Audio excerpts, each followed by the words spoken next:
नमस्कार दोस्तों। अभी हाल ही में हमारे सेना प्रमुख एमएम नरवणे साहब नेपाल गए थे। अब सऊदी अरब और संयुक्त अरब अमीरात के दौरे पर जा रहे हैं। नेपाल का उनका दौरा रस्मी भी था और सामरिक दृष्टि से बेहद महत्वपूर्ण भी। पूर्वी लद्दाख में जो कुछ चल रहा है, नेपाल के साथ भी हमारे रिश्ते जिस तरीके से थोड़े तनावपूर्ण हो गए थे मई की कुछ घटनाओं को लेकर के, उनके मद्देनजर नरवणे साहब का नेपाल का दौरा बहुत अहम रहा। आप जानते हैं कि संयुक्त अरब अमीरात और सऊदी अरबिया दोनों के ही अतीत में पाकिस्तान के साथ किस तरह के रिश्ते रहे हैं, लेकिन इस बीच बहुत कुछ घटा है। ना अब यूएई के और ना ही सऊदी अरबिया के पाकिस्तान के साथ उस तरह के रिश्ते रह गए हैं। पाकिस्तान अपनी हरकतों के लिए, अपनी कारस्तानियों के लिए पूरी दुनिया में बदनाम हो चुका है। इसी तरीके से चीन और पाकिस्तान का जो गठजोड़ है और जो ग्वादर में एयरपोर्ट, इनका पोर्ट बन रहा है और वहां तक जो सड़क बन रही है, उसको लेकर के भी पूरी दुनिया में चर्चाएं भी हैं। भारत के कुछ इस पर ऐतराज भी रहे हैं और जो खाड़ी के देश हैं उनकी भी कुछ चिंताएं रही हैं। तो हमारे सेना प्रमुख का इन दो महत्वपूर्ण देशों की यात्रा का सामरिक दृष्टि से क्या महत्व है, इस पर चर्चा करने के लिए चलिए मेजर जनरल ए के सिवाच साहब के पास चलते हैं। सिवाच साहब के बारे में मैं आपको बता दूं कि सिवाच साहब कई विषयों पर चर्चा के लिए हमारे साथ जुड़ते रहे हैं। वो न केवल वॉर के बल्कि काउंटर टेररिज्म के स्पेशलिस्ट हैं। अमेरिका से उन्होंने काउंटर टेररिज्म की स्पेशल ट्रेनिंग ली थी। टेरिटोरियल आर्मी के चीफ रहे हैं, चाहे घाटी हो, पूर्वोत्तर हो, चाहे पूर्वी लद्दाख हो, इन सब में तैनात रहे हैं और बड़ी सफलताएं हासिल की हैं। युद्ध सेवा मेडल से अलंकृत हैं और जाने माने रक्षा विशेषज्ञ हैं। सिवाच साहब, आपका बहुत अभिनंदन है, बहुत स्वागत है। धन्यवाद चौधरी साहब। जनरल साहब, अगर हम बात करें तो नेपाल के बाद हमारे आर्मी चीफ की इन दो देशों की जो यात्रा है, ये कितनी अहम मानी जा रही है? चौधरी साहब, इसमें कोई दो राय नहीं कि अभी प्रेजेंट चीफ की ये यात्रा यूएई और सऊदी अरेबिया की बहुत बड़ा महत्व है। देखो, पहले आर्मी चीफ हैं या मिलिट्री कमांडर है जो कि भारत से यूएई और सऊदी अरेबिया में जाएंगे, तो ये तो एक बहुत बड़ी, आप समझ सकते हो कि आपके एनएस से क्यों नहीं गए या सीडीएस क्यों नहीं गए। अगर चीफ को सिलेक्ट किया है तो इसका काफी महत्व है और इसकी तीन चार रीजन है। एक तो कि हम स्ट्रेटेजिक पार्टनर बनना चाहते हैं सऊदी अरेबिया यूएई के साथ और डिफेंस प्रोडक्शन जॉइंटली करना चाहते हैं और मिलिट्री एक्सरसाइज और ट्रेनिंग भी इकट्ठा करना चाहते हैं और आने वाले टाइम में प्रोडक्शन भी इकट्ठा करना चाहते हैं डिफेंस टाइम। और देखो, अभी हमें इसको ऐसे समझना पड़ेगा कि आज की तारीख में जो गल्फ है और जिसको मिडिल ईस्ट भी बोलते हैं, उसमें भी काफी चर्निंग हो रही है। देखो, वहां पहले पाकिस्तान बहुत नजदीक था सऊदी अरेबिया यूएई के साथ, मगर आज वो बिल्कुल अकेला है और कहीं ना कहीं रिलेशन सऊदी अरेबिया और यूएई की इजराइल से बड़े खराब थे। मगर जिस प्रकार से अभी डिप्लोमेटिक रिलेशन बन गए हैं यूएई और बहरान के बीच में इजराइल के, और आने वाले समय में सऊदी अरेबिया भी इजराइल के साथ रिलेशन इंप्रूव कर रहा है, तो हुआ क्या है कि आज बिल्कुल माहौल चेंज हो गया है पूरे मिडिल ईस्ट में कि जो पहले एक प्रकार से दुश्मनी थी इजराइल के साथ और मुस्लिम वर्ल्ड की, वो बाय एंड लार्ज खत्म हो गई है और एक ये ब्लॉक बन गया है जो सऊदी अरेबिया, यूएई और जिसके अंदर भारत के हित भी है, इजराइल भी, और दूसरा ग्रुप है जो टर्की है, पाकिस्तान है। अब वो पाकिस्तान जो है इनसे निकल के टर्की के साथ मिल गया है, और इसीलिए सऊदी और यूएई इस चीज को लाइक नहीं किया, जिस प्रकार से टर्की को पाकिस्तान ने ऊपर उठाने की कोशिश की। और अभी पाकिस्तान के जो रिलेशन है इन दोनों देशों से बहुत खराब हो गए हैं। एक तो अभी जब हमने एब्रोगेशन किया था आर्टिकल 370, उसमें सऊदी और यूएई ने कुछ नहीं बोला। वो ने यही कहा कि ये भारत का अंदरूनी मामला है और ये खुद अंदर से जो कुछ करना चाहते हैं बिल्कुल ठीक है। मगर पाकिस्तान ने ओआईसी की स्पेशल मीटिंग बुलाना चाहते, शाह मोहम्मद कुरैशी ने बहुत कड़े शब्दों में बोला गया कि सऊदी एक प्रकार से ओआईसी के अभी लीडर हैं, उनको बुलानी चाहिए। मगर ये सऊदी अरेबिया को पसंद नहीं आया, उन्होंने बहुत ज्यादा इस चीज को बुरा माना।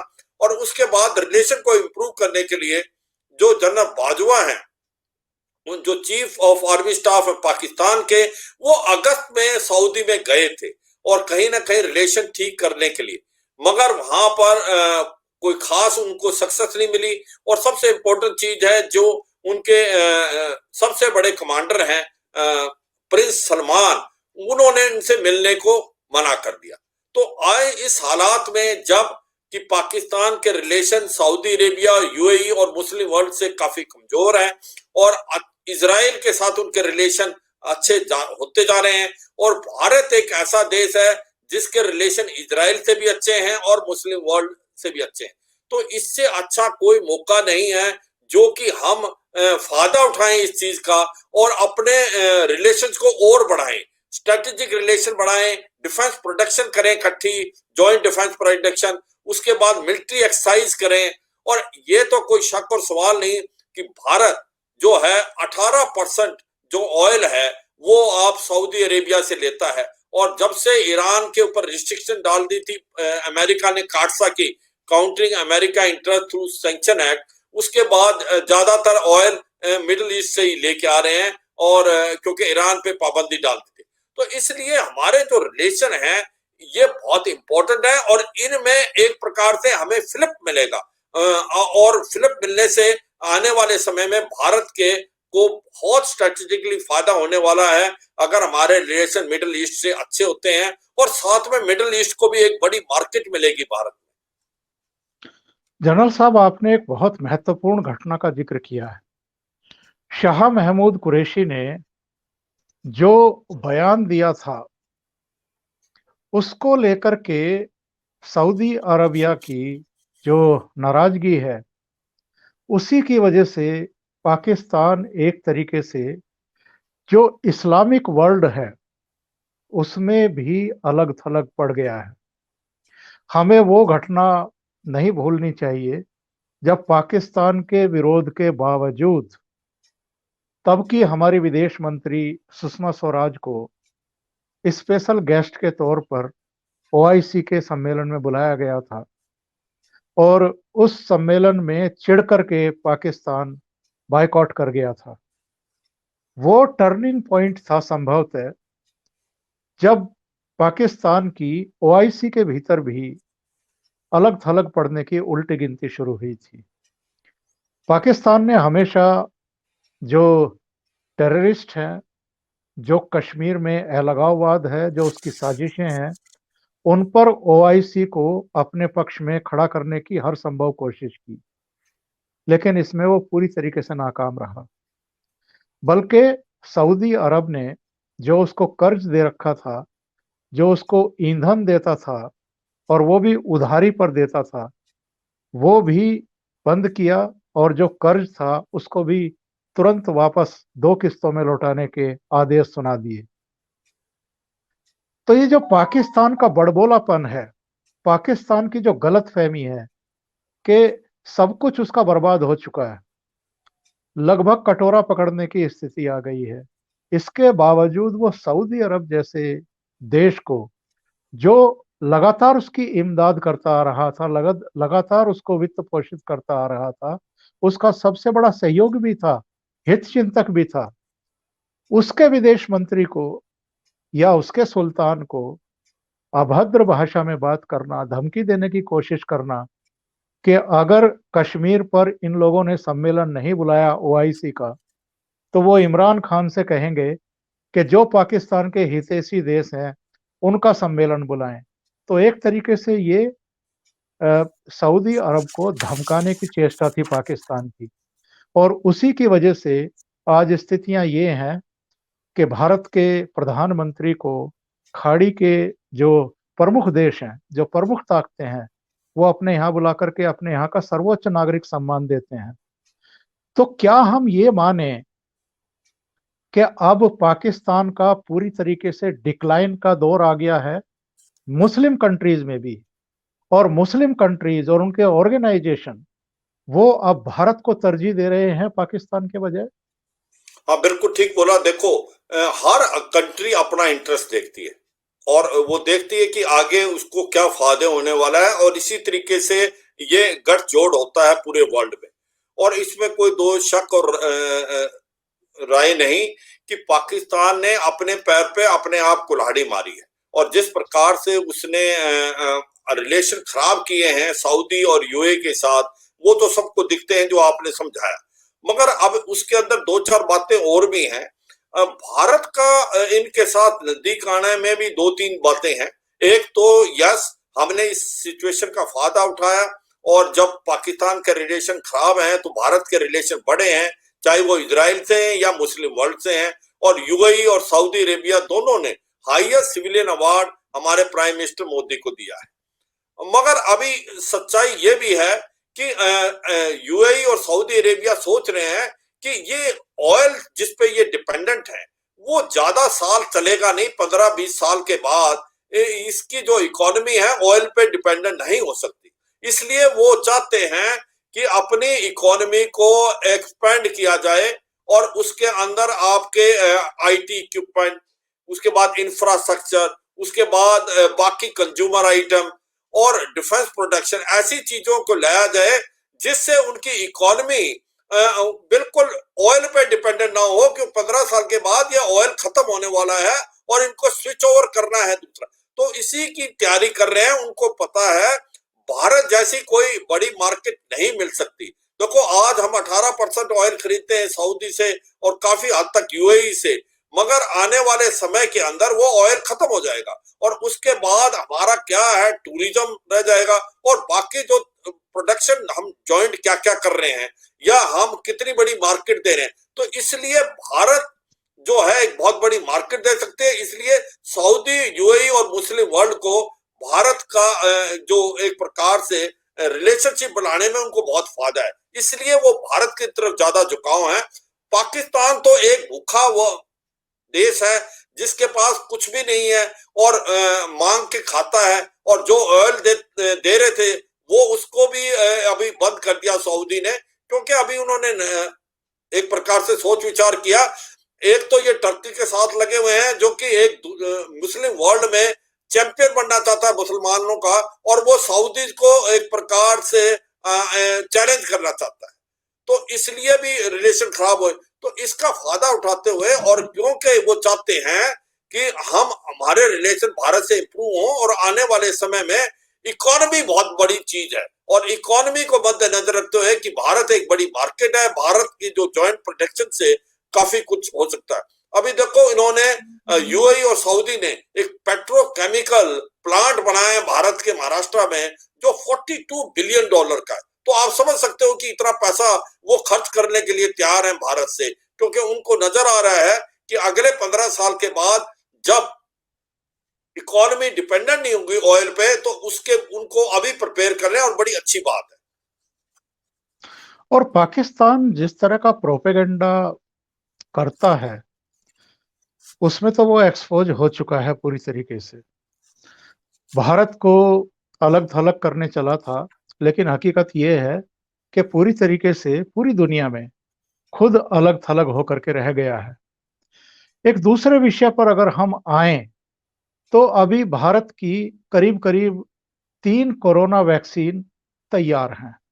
उनमें से एक तो बहुत जल्दी आने वाली है, और उसने इमरजेंसी सिचुएशन में सप्लाई करने की इजाजत भी मांग ली है। उस पर विचार चल रहा है, हो जाएगा। लेकिन हमारे जितने पड़ोसी हैं, चाहे नेपाल है, भूटान है, श्रीलंका है, या आपके दूसरे जितने भी अफगानिस्तान से लेकर के जितने हमारे पड़ोसी हैं, वो सब तो भारत की तरफ देख ही रहे हैं कोरोना वैक्सीन को लेकर के। खाड़ी के देश भी, कई ऐसे देश हैं जिन्होंने ऑलरेडी भारत से संपर्क स्थापित कर लिया है और ये कहा है कि हम आपकी वैक्सीन का इंतजार कर रहे हैं। 69 कंट्रीज के जो राजदूत हैं या उच्चायुक्त हैं, उन्होंने हैदराबाद में एक लेबोरेटरी का दौरा किया है और जो भारत वैक्सीन तैयार कर रहा है उसके प्रति विश्वास जताया है और ये भी कहा है कि अमेरिका हो, ब्रिटेन हो या दूसरे देश हो, उनके मुकाबले ये सस्ती भी है और इसका जो रख-रखाव है, उसके लिए भी बहुत अधिक व्यवस्थाएं करने की जरूरत नहीं है। एक तरफ भारत है जो एडवांस टेक्नोलॉजी के साथ हर क्षेत्र में अपना नाम कमा रहा है, अपना एक स्थान बना रहा है और दुनिया भर के देश उसकी तरफ देख रहे हैं। सहयोग का वातावरण बन रहा है। दूसरी तरफ पाकिस्तान है जो कश्मीर पर, आतंकवाद पर, अलगाववाद पर, चरमपंथियों पर, उनके सरगनाओं की हिफाजत करने में ही जुटा हुआ है और जिसकी वजह से उसने अपनी इकोनॉमी का भी सत्यानाश कर लिया है। विदेश नीति तो लगभग उसकी बर्बाद है और जो उसके हित चिंतक थे, अब वो भी उससे दूर चले गए हैं। तो ऐसी स्थिति में भी अगर भारत की तरफ से ये प्रयास चल रहे हैं कि जो हमारे एस जयशंकर साहब हैं, आप जानते हैं कि पिछले दिनों कई देशों के यात्रा पर वो गए थे। इसी तरह हमारे एनएसए हैं, वो भी श्रीलंका और मालदीव की यात्रा पर गए थे और अब हमारे सेना प्रमुख नेपाल के बाद दो महत्वपूर्ण खाड़ी के देशों की यात्रा पर जा रहे हैं। तो इन प्रयासों को किस दृष्टि से देखते हैं श्रीवास्तव? देखो, आपने बहुत अच्छा बोला कि देखो, इसमें कोई दो शक नहीं कि भारत जो वैक्सीन बना रहा है उसका कम से कम आधे संसार को उसकी वेट है। उसके रीजन है कि हम फार्मास्यूटिकल के में एक प्रकार से चैंपियन हैं वर्ल्ड के। सबसे ज्यादा मेडिसिन भारत में बनती है। और दूसरी बात, एक भरोसा है पूरे संसार को भारत जैसे देश पे। तीसरा, भारत जो चीज बनाएगा वो एक तो सस्ती और टिकाऊ होगी। और चौथी क्या हो गई, अब भारत ऐसा देश है जिसके अंदर गर्मी भी है, ठंड भी है, तो हर टेम्परेचर को देख के करेगा। तो इसलिए ये जो देश हैं, ये जो कि इतने अमीर देश नहीं है और या तो डेवलपिंग है या अंडर डेवलप्ड है, उनके लिए भारत जैसी दवाई से तो अच्छा है ही नहीं। सस्ता भी है और उसको रखने के लिए और उसका जो आपका ले जाने के लिए लॉजिस्टिक है वो भी सस्ता पड़ेगा, क्योंकि उसको इतना माइनस टेम्परेचर नहीं चाहिए जैसे फाइजर अभी इंग्लैंड ने बनाई है, मगर उसमें -70 टेम्परेचर चाहिए। किस देश के अंदर वो मिल सकता? तो वो यूरोप जो डेवलप्ड कंट्री है उसमें ही लॉजिस्टिक आप उसको सस्टेन कर सकते हो। मगर भारत की जो दवाइयां होंगी जो 3 की 3 बनने वाली हैं अगले 1-2 महीने में, वो सस्ती, टिकाऊ और उसको लॉजिस्टिक इतनी प्रॉब्लम नहीं होगी, इसलिए वो भारत देना चाहेगा दूसरे को।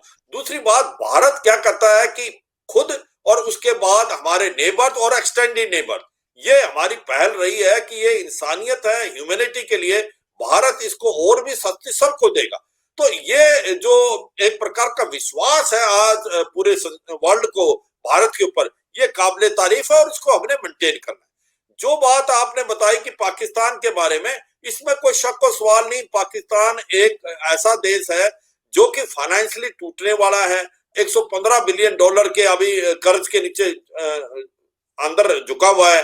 उसके बाद फाइनेंशियल एक्शन टास्क फोर्स उसको हो सकता है ग्रे से ब्लैक लिस्ट में कर दे फरवरी 2021 में। तो पाकिस्तान तो एक फेल्ड स्टेट है। पाकिस्तान को तो टेररिस्ट स्टेट डिक्लेयर कर देना चाहिए और उसकी कोई तुलना नहीं है। इसलिए मैं यही कहूंगा कि पाकिस्तान को समझ आनी चाहिए कि देर आए दुरुस्त आए, वो समझ जाए, नहीं तो पाकिस्तान आने वाले समय में अपने बोझ के से ही 2-3 हिस्से बन जाएंगे।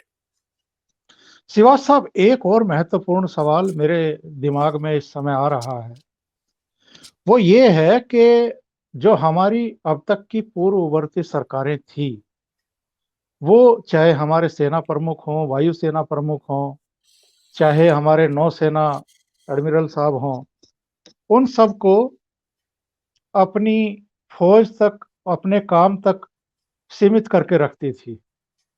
मोदी साहब जब से बने हैं प्राइम मिनिस्टर, तब से हम ये देख रहे हैं कि सारी सेनाओं को एक तो फ्री हैंड दिया है कि आपको हर फैसले के लिए, हर कार्रवाई के लिए नई दिल्ली की तरफ देखने की जरूरत नहीं है। आप फैसला करिए और कार्रवाई करिए, सूचना दे दीजिए। दूसरे, हम एक और महत्वपूर्ण बदलाव देख रहे हैं। हमारे सेना प्रमुख अब विदेश यात्राओं पर जा रहे हैं, अपने जो समकक्ष हैं उनसे भी बातचीत कर रहे हैं, वहाँ की सेना के जो कमांडर्स हैं उनको भी संबोधित कर रहे हैं। एक सहयोग का, एक समन्वय का एक वातावरण बन रहा है। पहले हम अमेरिका के सेना प्रमुख के बारे में तो सुनते थे कि वो अलग-अलग देशों की यात्राएं कर रहे हैं, हमारे एनएसए करते थे, लेकिन अब सीधे सेना प्रमुख को दूसरे देशों में यात्राओं के लिए भेजा जा रहा है। ये एक नया अध्याय आप शुरू होते हुए देख रहे हैं कि हाँ बिल्कुल। सेना पर हमारा कितना दृढ़ विश्वास है। हाँ बिल्कुल ठीक बोला चौधरी साहब। देखो, ये तो सच्चाई है कि इसमें जो पॉलिटिकल लीडरशिप है अभी, वो बहुत क्लियर है, और उसके जो इंस्ट्रक्शंस और ऑर्डर भी बड़े क्लियर है। और इससे ही कहीं ना कहीं चीन को भी झटका लगा है कि जो जिस प्रकार से ईस्टर्न लद्दाख में भारत की फौज डटी रही है, और आज पलटा बदल दिया है जब से हमने कैलाश रेंज को लिया है अपने कब्जे में। तो आज कभी भी चीन ने ये सोचा नहीं था कि भारत ऐसा कर देगा, और ये सारा कार्रवाई हुई है क्योंकि जो लीडरशिप है, टॉप लीडरशिप पॉलिटिकल, वो बहुत क्लियर है, और वो फौज को पूरा फ्रीडम ऑफ एक्शन देते हैं। और आपने एक और बड़ी अच्छी बात बोली कि अब जो विश्वास जागा है कि आप डिसेंट्रलाइज करो। अगर फौज के चीफ जाएंगे तो वो बड़ा आसान हो जाता है दूसरी आर्मी के चीफ से मिलके बातचीत करना, कोऑपरेशन करना। ये है मिलिट्री टू मिलिट्री कोऑपरेशन। इसको पॉलिटिकल और डिप्लोमेटिक इतना समझ नहीं पाएंगे। तो ये बहुत अच्छी पहल की है कि देखो, अभी यूएई और सऊदी अरेबिया में अगर हमारे चीफ जा रहे हैं तो उनके चीफ से मिलेंगे, और उसके बाद मिलिट्री एक्सरसाइज के बारे में बात होगी, जॉइंट प्रोटेक्शन के बारे में बात होगी, ट्रेनिंग होगी इकट्ठी। आपस में तालमेल आसान हो जाएगा, क्योंकि नहीं तो हम मिलते नहीं है। जो डिप्लोमेट्स और पॉलिटिकल बॉसेस इतना अच्छी तरीके से समझ नहीं पाएंगे। अभी देखो, जो कार्बाइन बन रही है, एक वेपन जो कि राइफल और पिस्टल के बीच में होता है, कार्बाइन, वो अभी यूएई की एक कंपनी काराकल है, उसने बना रही है। वो भारत में बनाएगी और मेक इन इंडिया होगा, तो वो भी प्रोडक्शन। तो मेरा मतलब ये है कि ये एक बड़ी अच्छी पहल है, और ये पहल रहेगी कि आप तो, एक तो आपका बड़ा कॉन्फिडेंस आपके मिलिट्री कमांडर पे, आप डिसेंट्रलाइज करते हो, और इसका हमें भारत को बहुत फायदा होता है कि अगर मिलिट्री टू मिलिट्री कोऑपरेशन होगी तो समझ अच्छी होगी और मेल मिलाप अच्छा होगा, और इससे भारत को बहुत फायदा होने वाला है आने वाले टाइम। बहुत बहुत धन्यवाद मेजर जनरल ए.के. सिवाच साहब, आपने इतना कीमती समय हमारे लिए निकाला। बहुत बहुत आभार आपका, बहुत बहुत धन्यवाद। मैं चौधरी साहब एक ही चीज और बताना चाहूंगा कि ये जी जो जी। रिलेशनशिप खराब हो रहे हैं पाकिस्तान के साथ, ये एक भारत को और बड़ी अपॉर्चुनिटी है। वो अपॉर्चुनिटी ये है कि पाकिस्तान को यूएई ने वीजा देने बंद कर दिए हैं, और जी उससे जी। क्या हो गया है कि उनको नहीं, अब हमारे कम से कम 80 लाख के करीब आदमी काम कर रहे हैं सऊदी, यूएई, ओमान। और यूएई में तो हर थर्ड आदमी भारतीय है, मूल का है या भारतीय।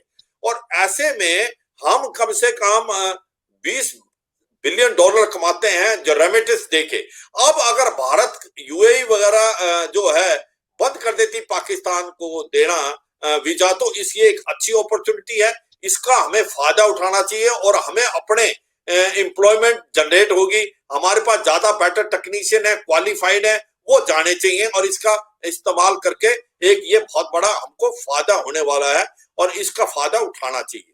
और दूसरी बात यह है कि अगर भारत के रिलेशन इनके साथ होते हैं तो हमें एक थोड़ा सा ध्यान देना पड़ेगा ईरान का, क्योंकि हमारा जो ईरान का और मुस्लिम वर्ल्ड का जो रिलेशन है वो काफी खराब है, आपको और हमें मालूम है, क्योंकि ये जो एक प्रकार ईरान शिया है और जिस प्रकार से न्यूक्लियर हथियार भी बनाने की कोशिश कर रहा है, तो काफी रिलेशन खराब है, स्पेशली सऊदी अरेबिया यूएई के ईरान से।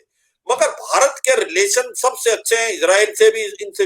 भारत का महत्व ईरान में भी है, और ईरान में इसलिए क्योंकि चाबार जो पोर्ट बनाया भारत ने, वो भारत के लिए स्ट्रेटेजिकली इंपॉर्टेंट है, क्योंकि वो एक तो ग्वादार से 150 किलोमीटर है, हम ग्वादार को कट कर सकते हैं। दूसरी बात, वो अफगानिस्तान में जाने के लिए और बाकी सेंट्रल एशियन स्टेट में जाने के लिए बाईपास करके पाकिस्तान से एक नया रास्ता है, और एक ये नॉर्थ साउथ कॉरिडोर जो है उसको जोड़ता है। तो इसलिए हमारे को ईरान भी बहुत इंपॉर्टेंट है, क्योंकि चाबार जो है वो एक पोर्ट बड़ा इंपॉर्टेंट है। तो हमें ये सोच समझ के चलना पड़ेगा। हमें एक प्रकार से ईरान के साथ भी रिलेशन अच्छे रखने हैं, सऊदी अरेबिया से रखने, यूएई से भी हमने रिलेशन रखने, और इजराइल के साथ। ये एक डिप्लोमेटिक आपका चैलेंज है, और मुझे पूरा विश्वास है भारत इसमें खरा उतरेगा, क्योंकि ईरान भी हमारे लिए बहुत ही इंपॉर्टेंट देश है। बहुत महत्वपूर्ण बात आपने चलते चलते समझाई है। बहुत बहुत धन्यवाद श्रीवास्तव साहब, बहुत आभार आपका। मेहरबानी चौधरी साहब, जय Hind. Thank you sir, thank you.